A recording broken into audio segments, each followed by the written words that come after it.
welcome to Until There's a Cure Empowering Voices series. My name is Lisa, and I'm joined today with special guest Cece. It's an honor to have you here with us today, Cece. Would you like to introduce yourself for a little bit? Yes, my name is Ciarra Covin, and I am an HIV/AIDS advocate, ambassador for the Center for Disease Control, Let's Stop HIV Together campaign, program coordinator for the Well Project. You have a very impressive list of things you are associated with. That's like really awesome. Thank you. Thank you. And to start off light, how has your summer been? Oh, it has been hot. Hmm. I'm pregnant, so it's not what I was expecting this summer, but we're doing well. Yeah, I noticed that you like took a day off with one of your children, your son. How did that go? Was it good? Yes, it has gone well. We've done a lot of stuff this summer, which I think is very important, the family time. For sure. Things are gonna get really crazy soon once you have your child. Yes. And do you have any summer goals for either yourself or your work that you're currently working on right now?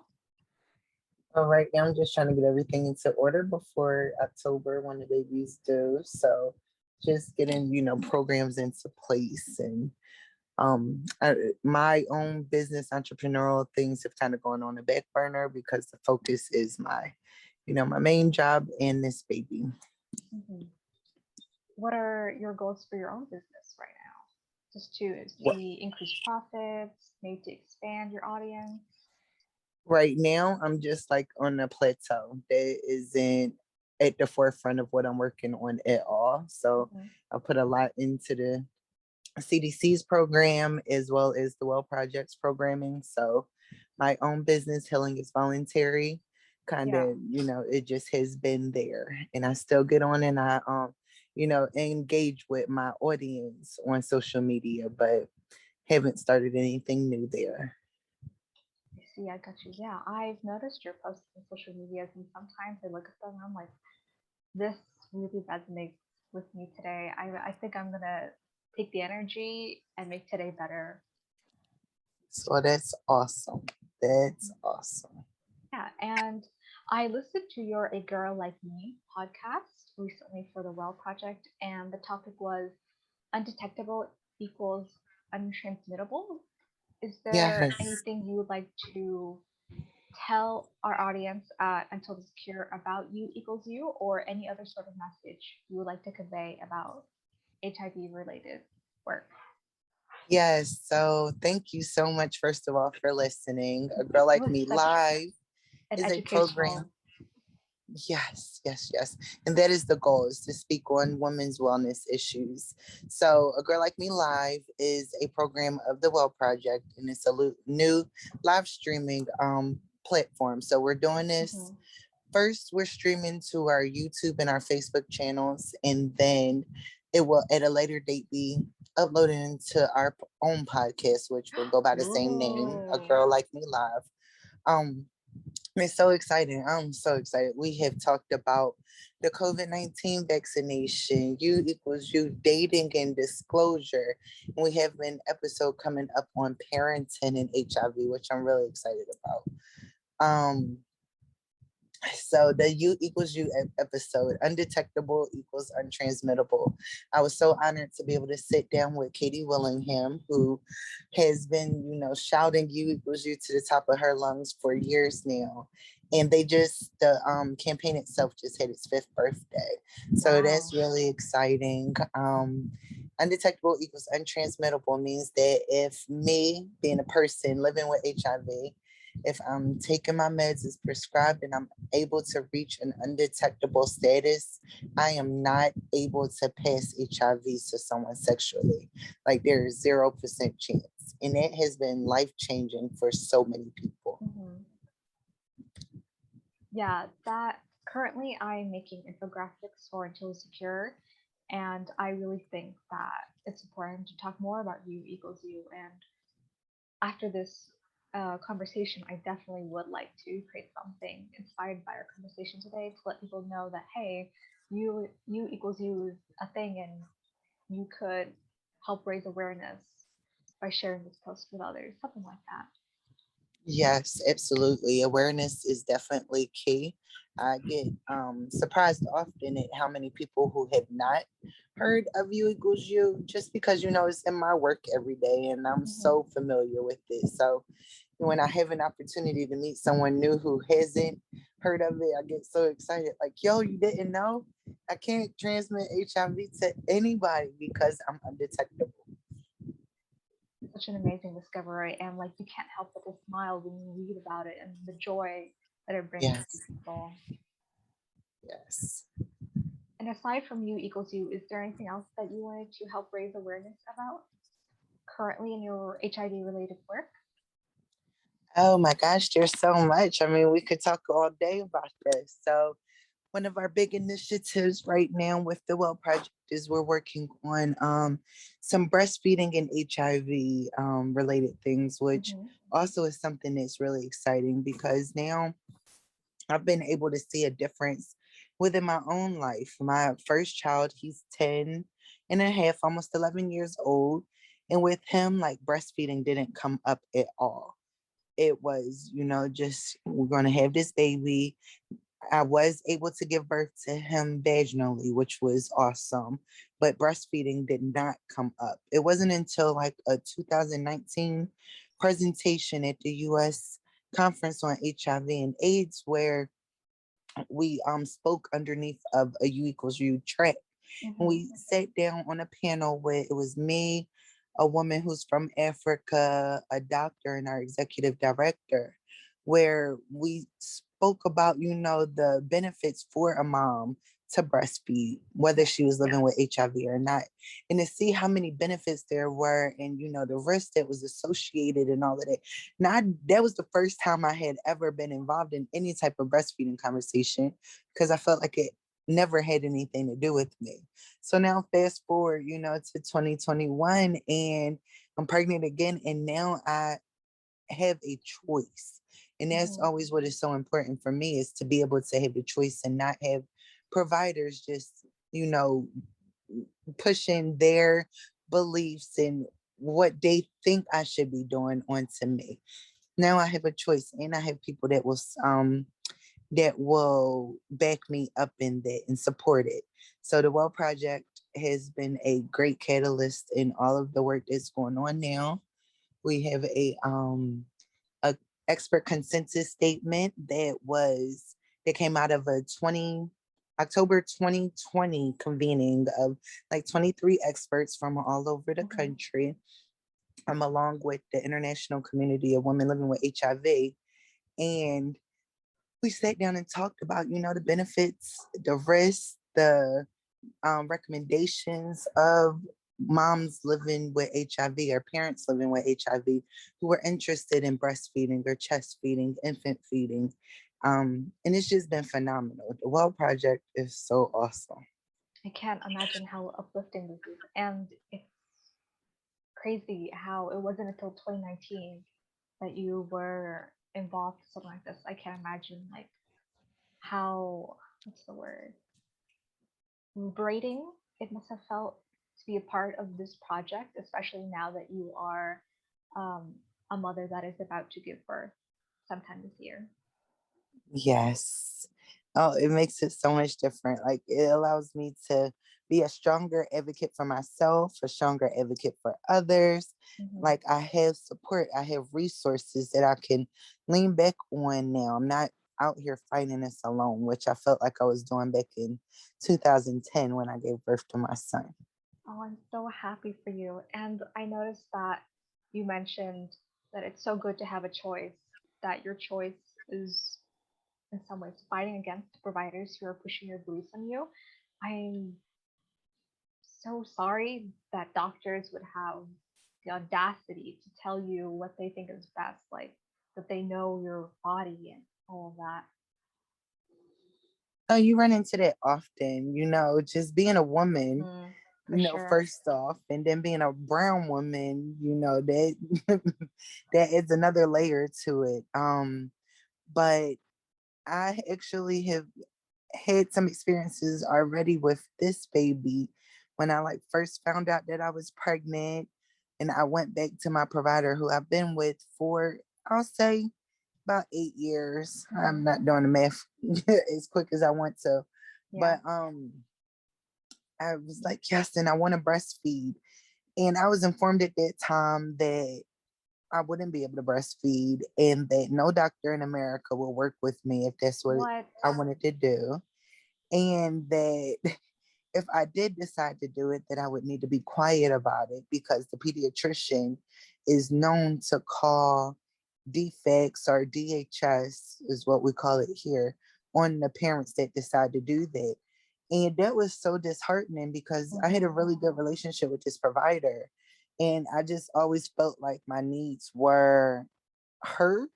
But for some reason, like this one was something that wasn't being heard or being, I don't know, listened to as much as I wanted it to, being given as much consideration. So at the very beginning of this pregnancy, I had like switch doctors and switch meds and all of these changes all at one time, which I never want any other mother to have to go through.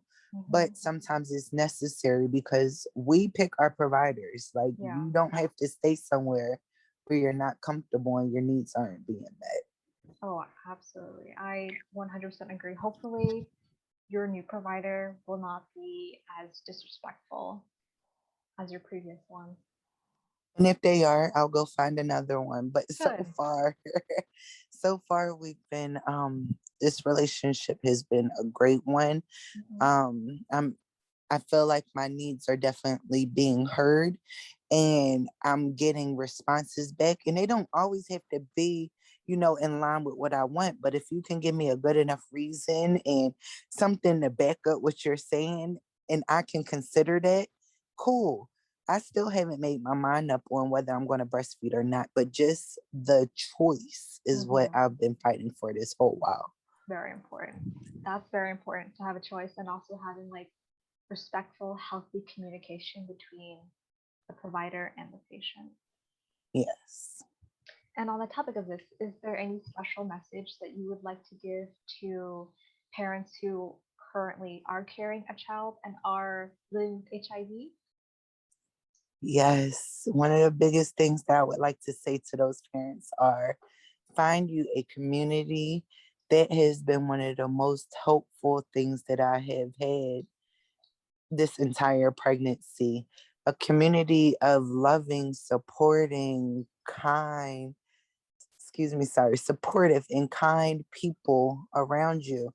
Those that it may come from a few different sources. I've kind of built my support system Mm-hmm. is in therapy and Facebook groups and friends and coworkers, just all around, so that I always have someone that I can call on, lean on if I need to, and they are also respectful of my needs. That's a wonderful message, and I really hope that our listeners can find the communities that they need. And do you think that the Well Project also has resources to help find supportive communities to parents who are carrying child, babies? I don't just think I know. Like I just love the Well Project. They're one of my most favorite organizations like on the planet. So they do really, really good. We have a community that is very diverse, that is very is global. So we know so many times that we could all be going through something similar, but it's just like that person that is from where I'm from culturally or that speaks the language that I do, like it's just something Mm-hmm. that resonates a little bit more there. So thank goodness we have expanded our fact sheets and resources out to Spanish. So we're getting a lot of things that are translated into the Spanish language as well as Hindi. Oh, So, that's awesome. oh, that's so phenomenal. So, we have global ambassadors that reside in Nigeria and India, and one that is from Colombia. So, we have networks and communities all over the world, it feels like to me. We have an online community, which is a girl like me that's also our blog. So a lot of our community, they write different blogs about different topics. And if you just were to take some time and to read through those blogs, you would find a blogger whose story probably, is similar to something that you're going to or touches on a topic that you had interest in. Yeah. So yes, you can always find support within our community. Thewellproject.org. I love them so much. Oh, yes. I also think that it's so wonderful to have the Well Project be a global thing because just like knowing that there's people like you that are going through the same thing as you, it makes you feel a lot less lonely. Oh, Good to have that support. yes. Oh, yes. I, at one time, didn't know anyone else that was living with HIV. And that was for a lot of years. And I don't think it's because I didn't know anyone living with it. I think that it just was that people aren't very open about that.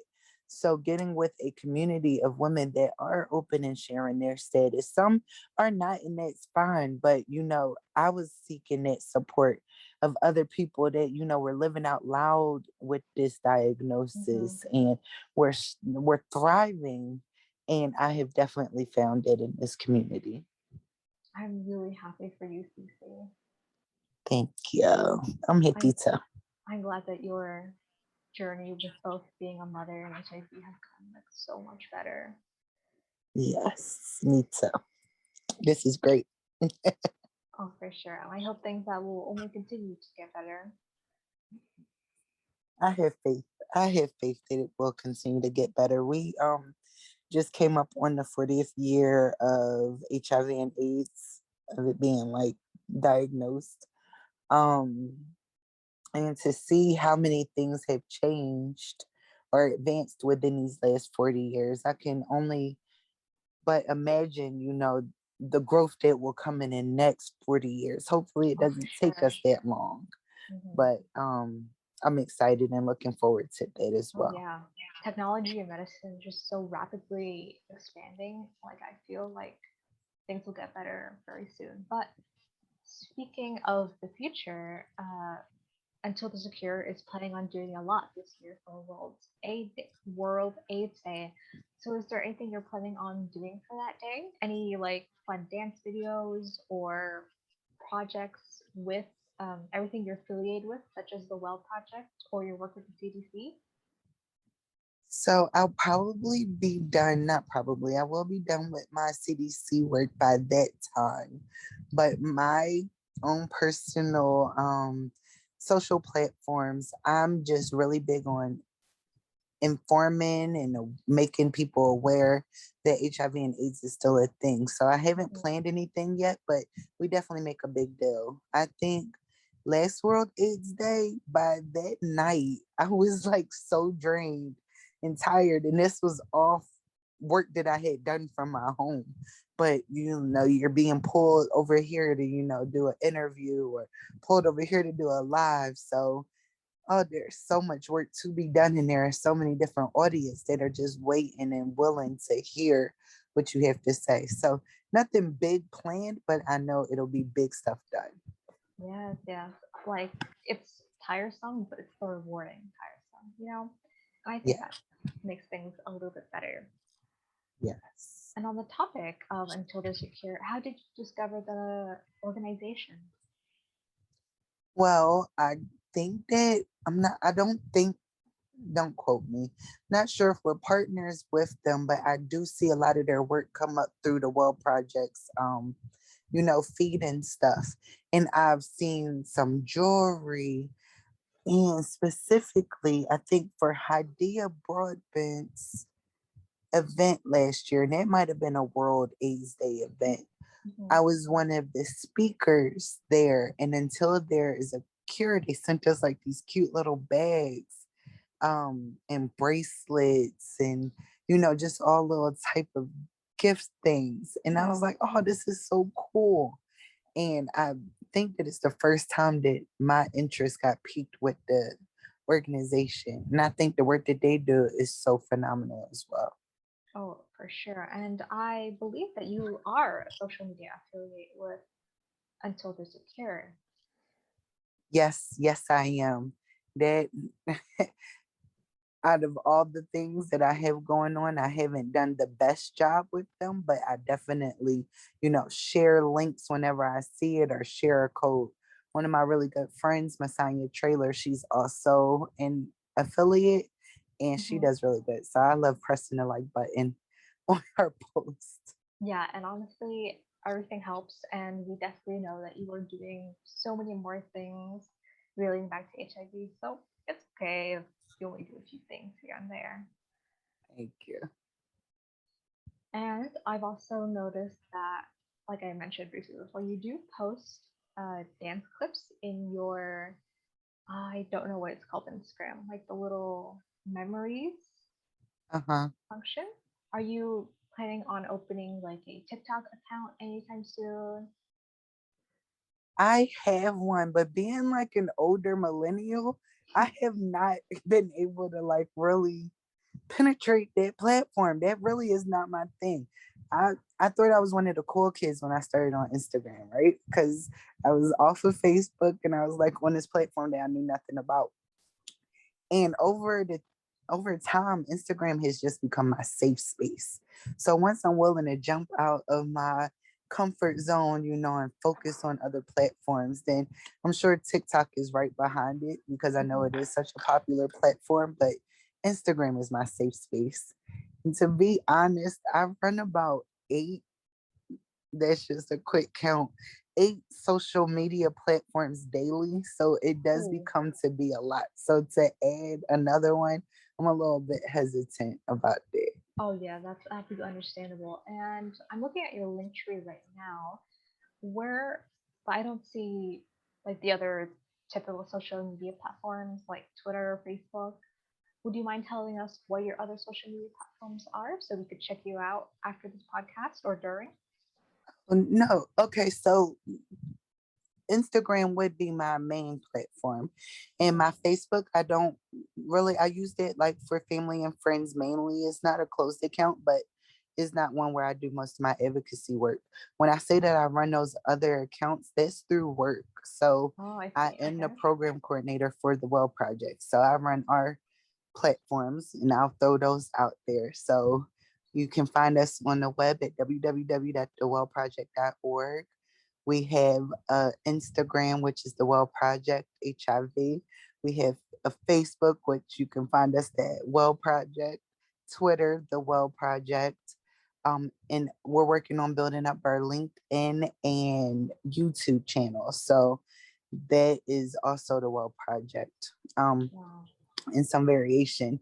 Then we're helping with Rise Up to HIV's platform. That is in collaboration with Prevention Access Campaign. So I do their Instagram most days. Wow, you have a very full plate with social media. Yes. And that's daily. Okay. Oh gosh. I honestly don't know how you do it. Like massive respect. You get a system, you go crazy some days and then keep going. Mhm. Do you ever get burnt out with uh just being on social media and having to post or do all these things? Absolutely. So some days I'll just take breaks. And it's really good because it's helping me to draw boundaries. For sure. It's very helpful in that area. Do you have any other tips for dealing with social media burnout aside from just um, taking a step away? Yes, I that would be my biggest one would be you don't even have to announce it. I see some posts sometimes that says that I'm taking a temporary break. You don't even have to announce it. Like social media is just one part of life and it's not even real life. So sometimes those things in real life will overshadow, what's going Hmm. on. But as long as you just remain consistent with whatever message that you're trying to push, your audience will be there when you get back. Um, I suggest if it's easier for you to like schedule some posts to, think ahead of what you're going to post the next day.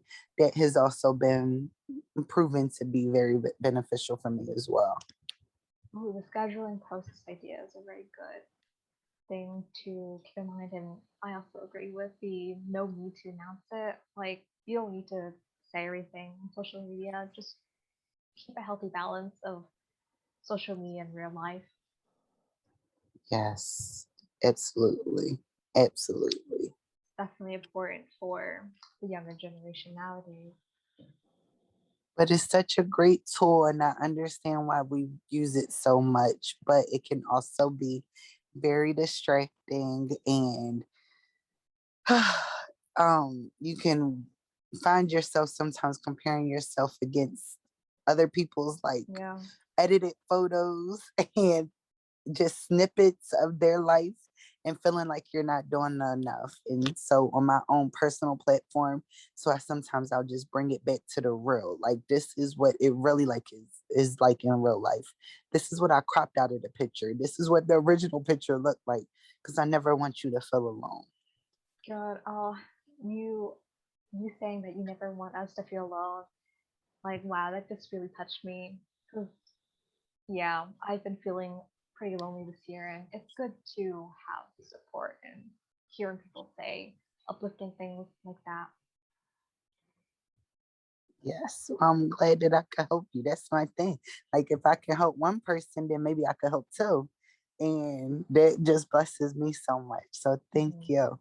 And you're Of course. definitely not alone. I think loneliness has been the theme of this year and last year. Oh, for So sure. But I I think things think, are getting better now.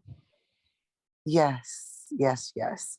But it's good that we can acknowledge it, and see how Hmm. we can cope and move forward from this.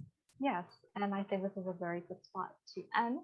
This will conclude our wonderful conversation, the lovely Ciarra Covin. Please make sure to check her out on the links, websites below on her blog, her Instagram, and everything else. Thank you so much for your time, Cece. It was such a huge pleasure to be able to talk to you today and learn more about everything that you're involved with and just about HIV in general. Thank you for having me. Of course. Thank you very much once again. The podcast will be uploaded soon on Until There's a Cure website. And until then, I hope you have a really awesome weekend, Cece.